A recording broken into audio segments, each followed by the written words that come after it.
Hello students, welcome back to CTET by Global Online. So in this session, we are going to discuss some of the important MCQs for paper 1 and paper 2 combinedly. Those MCQs will be covering your multiple important chapters of paper 1 and paper 2. So I suggest each and every student, please watch this video till the end because we are going to discuss those all MCQs in detail explanation. Okay, and one more thing, remember this is the part 4. We have already completed 3 parts of MCQs. If you have not watched that video, please go and watch that video. I have shared a link in the description box as well. Okay, so let's begin now. The process of learning through structured activities and unstructured is called informal learning, primary socialization, formal socialization, or incidental learning. Okay, process of learning through structured activities and instructions is called, it is formal socialization. So basically you're learning through the structured activities where you need to follow the rules, clear, and where you don't need to follow the rules, that is called unstructured,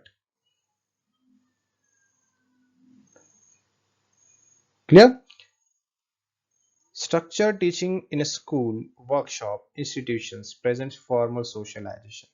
The learning is intentional and follows the rules and objectives for behavior, skills, and knowledge. So basically, when you are in a school, when you are in a workshop or institutions or in a company you are working, right, where you will find out the secondary socialization, that means the structured socialization, clear, or which is called formal socialization as well. But this environment where you are learning and developing yourself, this environment having the structured activities, and when you do such activities you will be developing yourself with the formal socialization process, clear. So structured activities and formal socialization both are similar. With agent of socialization primarily promotes cooperation and competition, peers, parents, teachers, and religious leaders. Okay, which agent is this? This is peers, right? Peers group involves both cooperation and competition as well. Okay, children learn to balance these elements while forming friendship, making interaction vital for balanced social growth. Next, which is the effect of lack of socialization in early childhood? Strong memory, poor motor skills, delayed emotional and social development, and better academic skills. That is delayed emotional and social development. Okay, this is the effect of lack of socialization basically in early childhood. Okay, delayed emotional and social development. Clear? Which is true about the role of socialization in education. It has no connection with education. It only happens at home. It teaches only academic subjects, or it helps in holistic development of a child. So it helps in the holistic development of a child. Okay, which is true about the role of socialization in education. Correct. Socialization in education promote not just learning of a subject but also moral, emotional, and social skills. Okay, remember those points which are very important. So basically we have completed more than 20 plus MCQs on socialization process, right? So with these MCQs we have tried to complete your topic, that is socialization process, and very important topic for the examination, right? So you have the peers, parents, okay, teachers, socialization agents, primary socialization agents, all those things are there. These points you need to remember, clear. So this is all about today's session, everyone. I hope you have understood. Please comment in the comment box if any doubt you have regarding the exam, regarding the sessions, regarding the questions and all. Okay, I will help you in the next session, right? So have a great day. Bye bye, see you in the next session. Which of the following is characteristics of effective feedback in the classroom? Okay, what the question is asking, the feedback that we get in from the students in the classroom, so what thing or what option will be the correct or effective feedback? it is given only at the end of the task.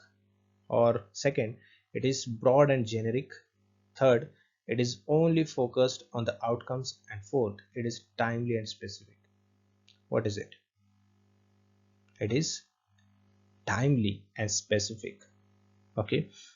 The first option, it is given only at the end of the task. It is ineffective. It's not effective. Okay, feedback should be given during learning process as well. Correct. Second, it is broad and generic. It should not be broad. It should be very specific, clear and detailed, and targeted as well. Third one, it is only focused on the outcomes. No, it is also ineffective. Okay, the effective feedback always focus on the both processes, right? What both processes? How the task was done and the outcome, to help to improve the understanding. Okay, and the fourth one, it should be it is timely and specific. That is the correct one. Okay, feedback always should be given on a right time, given at the right time, and specific to the learner's performance. Clear? So that is why option 4 is correct. Okay, next question.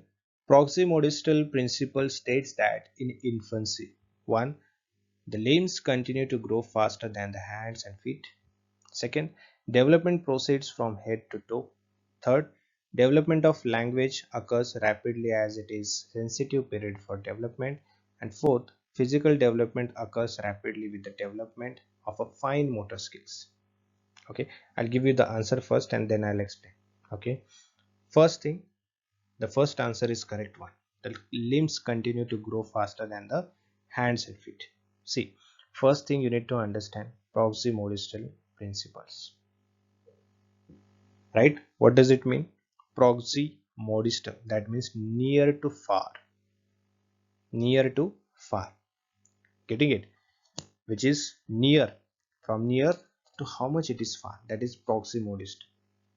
That means it refers to the pattern of physical development which starts at the center of the body and then move forward or outwards. Getting it? To the extreme level or extremities we can consider it. Clear? That is why it is called near to far. Okay, नजदीक से दूर तक. That is called proximodistal. For example, the infants, okay, can gain control over the torso, then the arms, then finally hands, and then fingers. Clear? That is called proximodistal. From near to far. Clear? And in the options we can consider the first one is correct. Limbs continue to grow faster than the hands and feet. Okay, according to this theory, that proximodistal principles, okay, the larger the central body parts, the limbs we consider it, develop before the smaller ones, the distant parts like hands and fingers.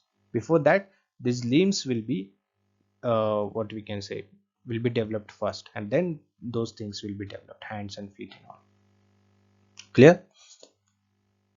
Next, assertion reason question is asking, school curriculum should give reasonable space and value to learners' cultural knowledge. Reason, because supporting students to uphold their cultural identities facilitates learning. What does it? Is it correct? Both the correct or not? Just give your answer in the chat box. As per my knowledge, the both are correct. Okay, and reason is also correct explanation of assertion. Getting it?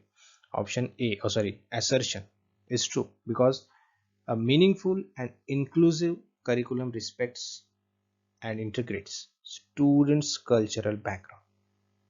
Getting it? So making the learning process more engaging and more relevant, more interesting. Yeah. Then the reason, it is also correct.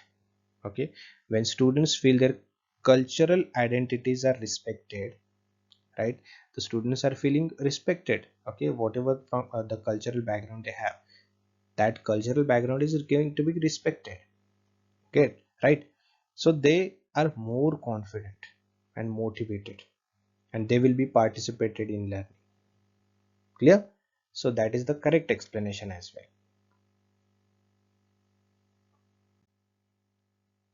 Which of the following is a typical characteristic of dyslexia? Dyslexia is a disease. Okay, so what is the characteristics about dyslexia? One, difficulty in creating problem solving, difficulty in phonological processing, difficulty in physical coordination, or difficulty in spatial awareness. You can give answer in a comment box. So right answer is option second, because see, dyslexia, that means the person is disabled, the learner disabled. Okay, he cannot arrange the words, he cannot remember the words, he cannot break down the words. Getting it? That is called dyslexia. So the second, the difficulty in phonological process, that means struggling to break down the words into the sound or map. Okay, or map the sound to the letter, that is very difficult to that person, that is called dyslexia. Which of the following would not be characterized as a formative assessment? Okay, we have formative assessment, summative assessment. Okay, so as per the formative assessment, which statement could not be correct one? One, an assessment given at the beginning of the new concept to determine students prior knowledge. Second, an assessment given during the class to provide ongoing feedback to the students and teachers. Third one, an assessment task that is helpful in comparing students as per a standards set of criteria. Fourth one, an assessment used to identify misconceptions in a student's learning. Right? So we need to understand what is the not correct characteristic of a formative assessment. So option third one is not correct. Okay, because see, the assessment, sorry, an assessment task that is helpful in comparing students, the comparison of students is not good. Okay, and basically the assessment task that is helpful in comparing students as per a standard or set of criteria, when we do this, okay, it describes the summative assessment, the standardized assessment. Okay, ranking, grading, that is only happens at the end of the syllabus or end of the exam. Clear? That is the summative, it is not formative.